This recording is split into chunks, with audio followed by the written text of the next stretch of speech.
Good afternoon, YouTube. I'm back.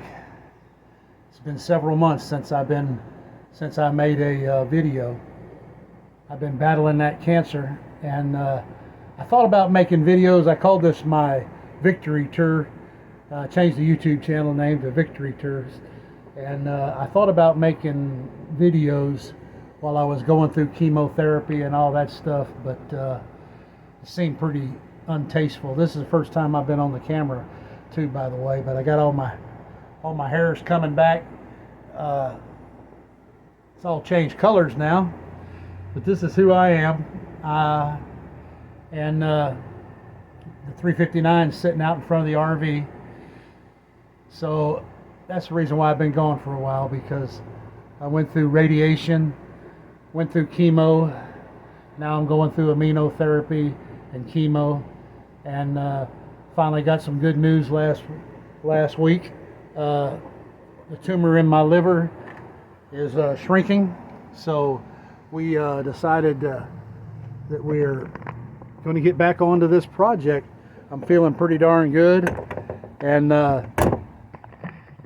I've resisted selling the 359 all the way up to here. I sold my big fancy 2020. I sold my 94 model. I sold the step deck trailer. I sold the 55-ton RGN, and I sold my 2020 spread axle utility flatbed trailer. So we've sold just about everything. I still got this 87 359, and let's see, because I've never worked with a selfie stick either, so you guys just gonna have to give me a little slack here. But as you can see back there in the background, I got my 2022 Rottenauer Big Bubba sitting out in the weeds out there. It's sitting out there ready. I've resisted selling it, and I haven't sold the 359. Just in the hopes that, you know, that if I survive this cancer, I'll be, I'm 60 years old right now. I'll be 61 in September. So they told me if we can continue these treatments until November, that there's a good chance that these tumors will be either eradicated or inert, or what do you call them, in remission. So at 61, I think, you know, not that I want to go out driving trucks and try to make a living at it, but you know, I do love driving my truck. I don't know what that is. I've been that way ever since I was a young man. I love driving my big fancy trucks. You know, I never really made any money at it, you know, but I made a little bit of money, but nothing, no get rich money. Nothing that anybody would say, well, you know, you've done so well, you're so successful. Never hit that customer that, you know, really, you know, would take me over the top. But I didn't put all the effort into it that I should have either, probably, because I was playing around, you know, polishing on the trucks, trying to act cool, you know, and being a chicken hauler and all that stuff, and you know, I wasn't doing the business stuff that I probably should have been doing, you know, to be successful. I'm trying to walk backwards without falling over, so I could keep the 359 in the picture and keep myself in the picture. So, but now it's at the end of March 2025. It's summer's coming on. This 359, I totally redid everything underneath of it. I mean, it's got air ride on the front axle. It's all the drive lines new. It's been stretched. All the airbags are new. All the wiring's new. I've put hundreds of lights on it. All the U-joints are new. It's got a new transmission in it, new clutch. The motor is on its third rebuild, but it's low mileage. I had a new cam put in it about 4 years ago, because somehow the cam, oh, I know what it is, because I had the fuel pressure set up too high on the fuel pump. It's got a 444 Cummins in it, and we were running 315 pounds of fuel pressure with a double aught button. in that mechanical fuel pump. I mean, it would pound the ground, but it started flattening the lobe out on the cam. So when Pittsburgh Power rebuilt the fuel pump on it this time, and we put a new cam in it, I had them reduce the fuel pressure down.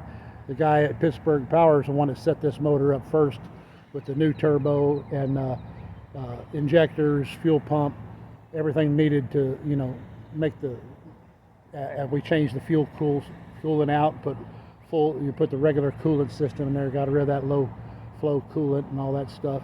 So this thing is, you know, it's a you know, a big cam 4, but it's not like the 444 Cummins. It's like a regular big cam 4 now, and it probably puts out about somewhere between 550 and 600 horsepower, even though we reduced the fuel pressure down to 250 psi and put a number 5 button in it. So by doing that, the theory is that we're going to take a lot of strain off of that camshaft, and we're not going to really be hurting the power very much. It should still be able to put 550 to 600 horsepower. In other words, what I'm saying is, with a double aught button and running 315 pounds of PSI, we were just basically wasting fuel, because the motor couldn't absorb that much fuel, and most of it was going out the smokestacks. So, and it was, you know, damaging the engine. So, and that's what killed most of these old engines with the mechanical fuel pump. You know, guys couldn't keep their feet out of them and overfueled them, and that's the reason why after 500,000 miles they had to always have rods and mains put on them. You know, with the electronic fuel injection of these new trucks, they could keep that fuel down, you know, without sacrificing the power, because they up the oxygen on them, so these motors could run 1,000,000 miles without having rods and mains put in. These older high RPM motors, you couldn't do that with, because, you know, they were running too much fuel on most of them. And back then, you know, they were idle them every night and everything, so half your motor life was idling every night. And this truck, I've eliminated that by putting the APU on the other side. So we're going to get started on this project again, and the only thing left to do with it is the interior. So that's going to be what I'm going to do next. I talked to Daycab, a company out of, oh hell, I forgot where they're out of Tennessee, I think. They still make the original interior for this truck. I think I'm going to upgrade it to a VIT interior. I got to go to an upholstery shop here locally in Houston and see what they think about custom making it, instead of buying the pre-made panels and trying to adapt it to this truck, which should go fairly well. The only thing I've got to change is the speaker locations for the cab, and also we put a big hole in this truck, so Daycab can modify the panels to adjust that.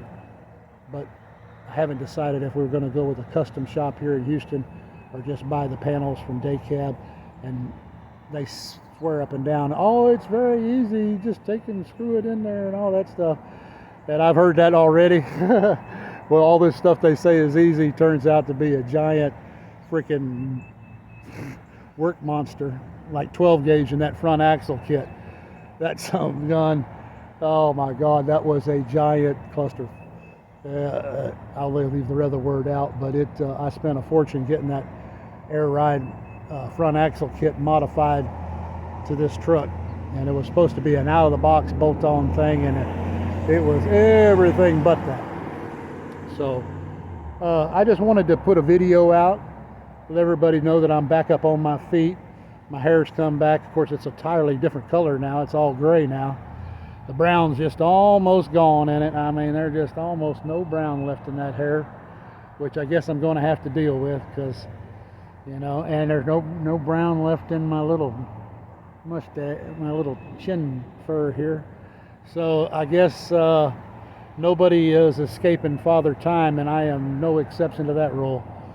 So I hope this everybody's, you know, been doing well since I did my last video. But as we go through this process of redoing this interior and start taking this truck to truck shows this summer and I've been praying I've been doing a lot of prayers, hoping that God has got one more miracle for me, that this cancer will be overcome. And then you know, I told everybody for the last 2 years that maybe we can get back on the road, and you can see this 359 pulling that Rottenauer up and down the highway, hauling some loads.